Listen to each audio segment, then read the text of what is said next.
Hi everybody, my name is Rebecca and I have just started this video blog. I have actually been homeschooling for 5 years now and been on my mind for a long time to do videos and to get part of the video community that is getting such a voice. And I just started one, and so just excuse me if I seem like a newbie with this, but I was cruising around after I posted my first intro video and I saw um, Tiffuzor is her name. I saw her September link to, ask questions of the homeschooling community, have them give answers for a video response. So I'm going to give her a video response. I'll put a link below to her original video just as a trial, see how it goes. So I'm excited to see how this goes. So let's get through the first question she asked. She asks, how are things going? And we started, this is the end of September, and so we have been homeschooling for our first full month for this year. I have a 9-year-old daughter and a 7-year-old son, and actually this year has been going really well. We have just recently moved, and I guess it hasn't been that recent. We moved last winter. We moved into our house on April 11th. But we were in limbo for 2 months before that, and then we moved in April. And as far as moving at that time of year for anybody, that's really tough. So homeschooling was just bare bones at that point and kind of put on the back burner. And so it was really exciting to get started this year, and it's been really good. And there's a couple really good successes that I'll get to with her questions. So she asked, how are the progress on your goals?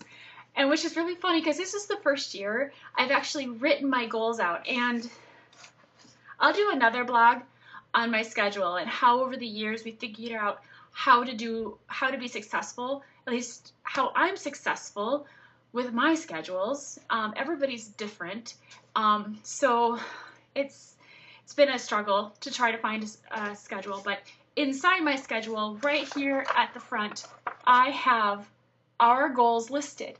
And this has been really great for me to open up the beginning of every week and hand the kids their schedules for the week and see the goals and be reminded of them.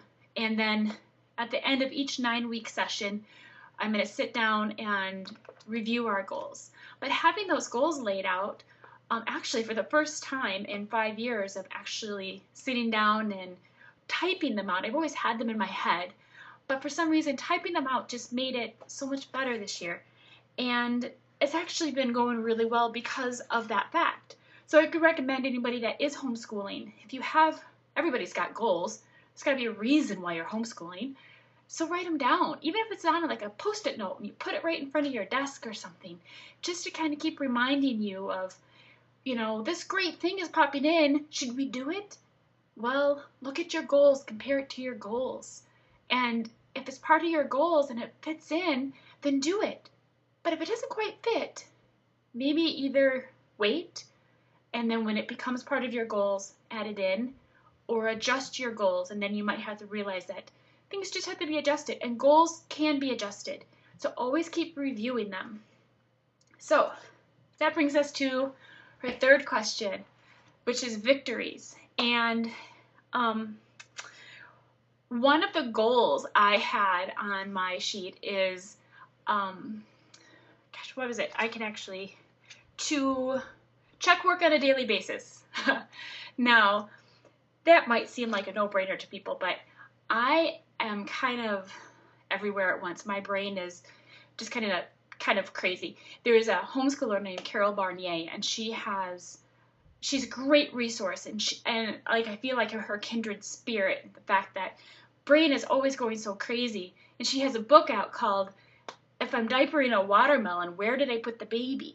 And that's really, my brain is always going. And so trying to stay on task so much where work gets checked on a daily basis, to me, I don't mind homeschooling, but then to do that at the end, I just kind of want to stab my eyes out.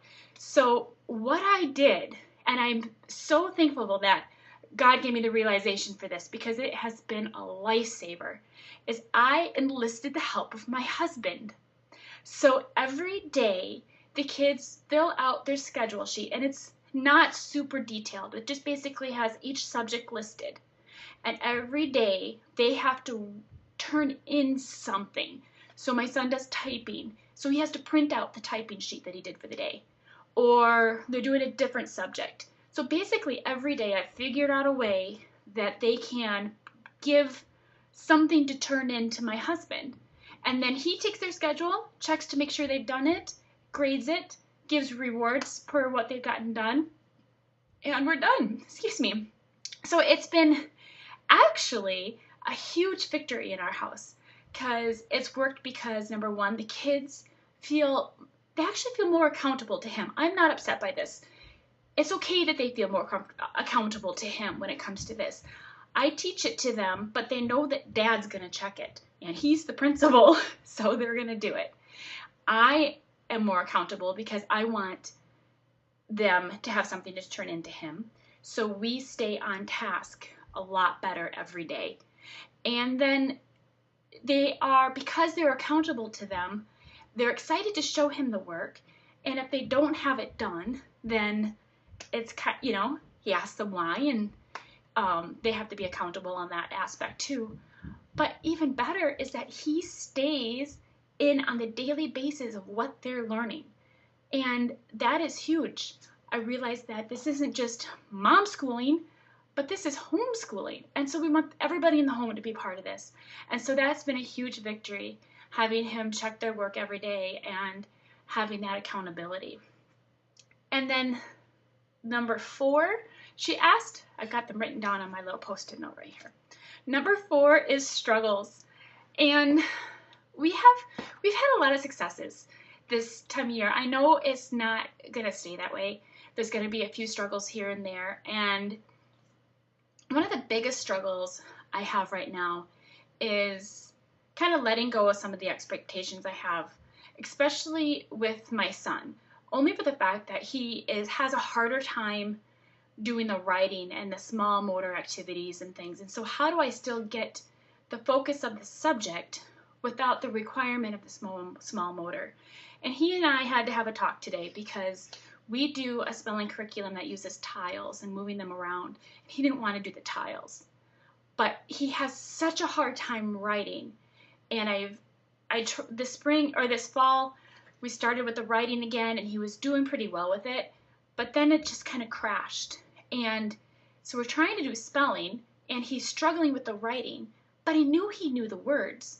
So we went back to the board with the tiles. He fought me on that, fought me on the writing. So finally we had to have a talk, and it has come around, but trying to wait until he's ready for the writing part can be a really big challenge.